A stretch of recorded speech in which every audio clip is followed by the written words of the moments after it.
You know, I've wanted to make a video about a Nightdive game for a while now, and with the remaster release of yet another prime retro FPS game, it feels like the perfect opportunity.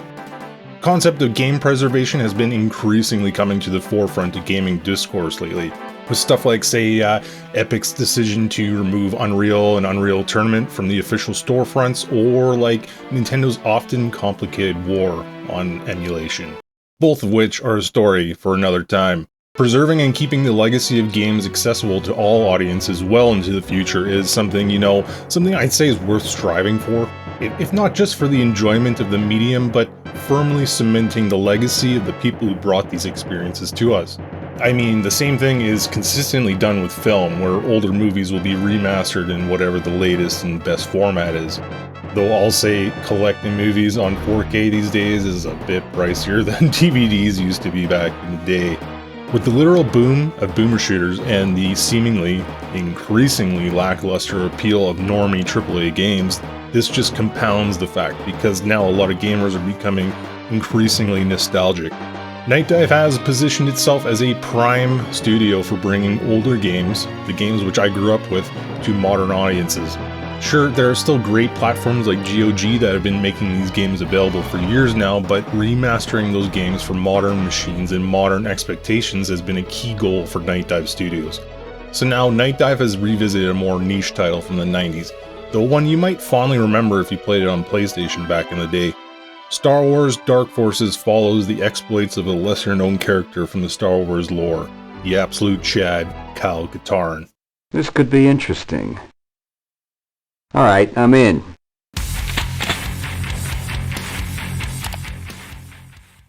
So, Dark Forces. LucasArts was an absolutely mammoth studio back in the early days of PC gaming. Titles like the adventure games with Indiana Jones and the fondly remembered Monkey Island were great early examples of the type of PC gaming that really captivated people and, solidified the PC as a proper gaming platform capable of more than just, boring stuff like word processing and spreadsheets. LucasArts was also fondly remembered for the X-Wing and TIE Fighter games, which blended storytelling with an almost, flight sim kind of take to the sci-fi genre. Sure, it was still very arcadey, but I mean, flight sims weren't exactly super realistic either. So, cruising through the gaming boom of the 90s, there was of course the rise of first-person shooters, which at the time weren't called first-person shooters at all. In fact, at this point, Doom had pretty much become the benchmark for this yet-to-be-named genre, and well, everything after it was just called a Doom clone. So I imagine someone at LucasArts must have been pitched the idea of making a Doom clone, except with Star Wars stuff, at some point. And once some higher up in the company saw the guys over at id Software driving, Ferraris and Hummers, he was probably like, yes. The immersive qualities of a first-person shooter and Star Wars was quite frankly awesome, and well, I'd love to say I have fond memories of this, but I was just a kid at the time, and I think I maybe played it once or twice at a friend's house, and that was about it. Listen, early PC gaming days as a kid who was probably way too young to be playing these games was, ultimately dominated by shareware.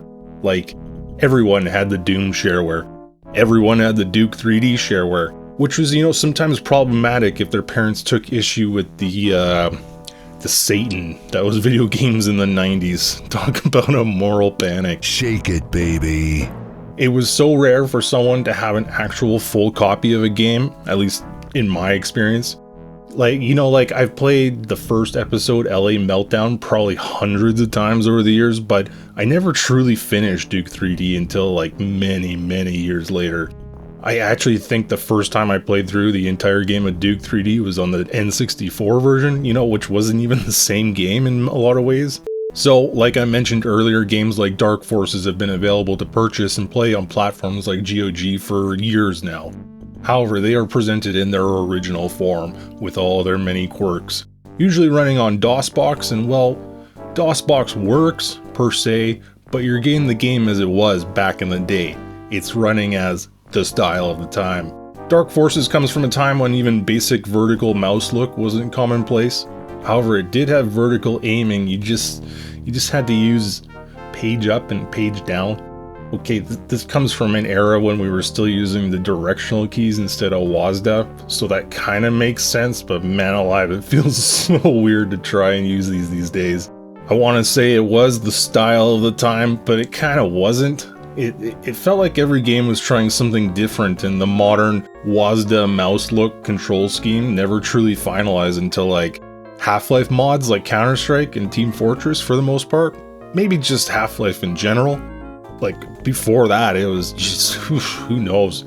So, along with bringing modern control schemes to the game, Nightdive has ported the game over to their own in-house engine known as the Kex engine. They've had tremendous success with this engine over the years, with the most recent examples being the great ports of Doom 64, Quake 1, and Quake 2. Side note, for the longest time, I kinda assumed Dark Forces was running on the build engine. You know, the one that powers games like Duke 3D or Blood. Turns out I was completely wrong about this. Despite having all the characteristics of the 2.5D stuff, it was their own in-house engine known as the Jedi engine, because of course it was. Now, along with simply running at higher resolutions for modern machines, taking an older game like this and bringing it up to modern standards is going to need a bit of help when it comes to the resolution of its assets. I mean, it's one thing to bump up the res, but when your sprites and textures are stuck back in 1995, it's not going to be all that different at the end of the day. All of the artwork for the enemies, the textures, and cutscenes are lovingly revamped here, and the work they've done is just tremendous. I know sometimes when you try to update something, it can really get out of hand. No. But I think anyone is going to have a hard time saying this stuff doesn't look awesome. It has a faithfulness to that is welcoming and not jarring in any way. Great work overall. For me, the weapon sprites were the biggest standouts, like they just look awesome. The ability to change all the controls how you want here is awesome, and the modern stuff like auto run is great. However, it would have been nice to have a button for walking, because the running in this game as well, it's a bit floaty, if I'm being honest. Can be a little tedious with platforming stuff or even hitting basic switches. It was the style of the time. They've got pretty much all the options you'll need here for getting the game to run the way you want, including the much lauded and often controversial and misunderstood FOV slider. If you're developing a game and you're wondering if you will need an FOV slider, the answer is yes. Like always, yes. I was running the game at 1440p and 165 Hz, and my god, it was glorious. Despite what some disingenuous people say, 60 FPS is like bare minimum for a lot of people, and the option to basically run it as high as you're able to here is just great. Absolutely smooth as butter. I did, however, run into some weird physics issues on the ice level. Yeah, I know there's the ice cleats, but I forgot about them until I found them right at the end of the level. Game design was just different back in the day. So anyways, on the slippery bits where you're sliding around, I found myself getting inexplicably stuck in like very strange areas. It was repeatable too, so I'm not sure why something like this wasn't found in QA. Anyways, dropping the FPS limit down to 60 FPS fixed it and allowed me to progress.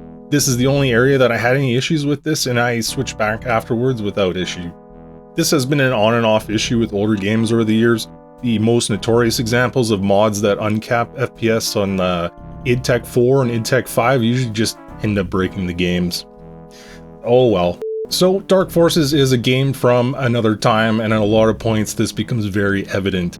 Some of the more challenging aspects of the game, like the insane placement and splash damage of landmines and, you know, those lizard dickheads with the concussion rifles. Man, I hate those guys. Who knew that a dude that appeared in the original movies for like 5 seconds would become the most dreaded enemy in a 90s first-person shooter like 15 years later? However, this is what you're signing up for here. Now, I'm not at all qualified to make a direct comparison to the original, but at least on the surface here, everything is as it was in the 90s. Everything is as the style of the time. I'm gonna burn out that joke big time here. We've come a long way in game design, and a lot of lessons have been learned in the meantime since Dark Forces originally released. I will admit that having modern controls sometimes trivialized the harder parts of the game, but the hard difficulty was still an absolute kick in the dick. Games from this era that are notoriously hard are, well, punishingly hard. Like, I would love to see your typical modern game journalist take on, like, the Lion King for Super Nintendo or something. Like, how funny would that be? So I'll have to field some minor criticisms here. I think people are making a bigger deal out of this than is really necessary, but the price tag is a bit steep.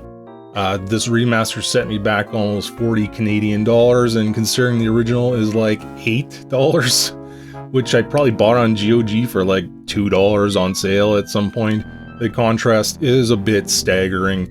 I'm assuming there's just some kind of Disney Star Wars tax involved here, because you know what? I'm an adult with a job, and I can guarantee you I've spent 40 bucks on worse things. Nightdive has done a tremendous job with this remaster for Dark Forces.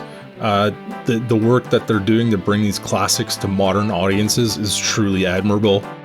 This game joins a long list of classics that includes the Turok series and Rise of the Triad as great games that recently saw the remaster treatment. They also took on the massive project of completely remaking the original System Shock, which was an absolute triumph. System Shock is such an important game for the overall history of gaming, and what they did to bring it to modern audiences was no short of amazing. It was one of the best games I played in 2023. So go check out Dark Forces and any of the other Nightdive stuff if you're itching to replay some old classics. You just can't go wrong. There's many other games I think we all wish they'd take a look at, and I wouldn't be surprised if anything you'd suggest isn't already on their to-do list. Thanks for watching.